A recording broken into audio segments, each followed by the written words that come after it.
भगवान ने लिखा था। कन्हा कहाँ जा रहे हो?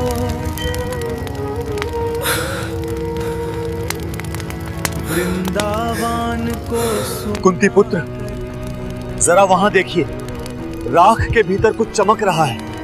वो क्या है?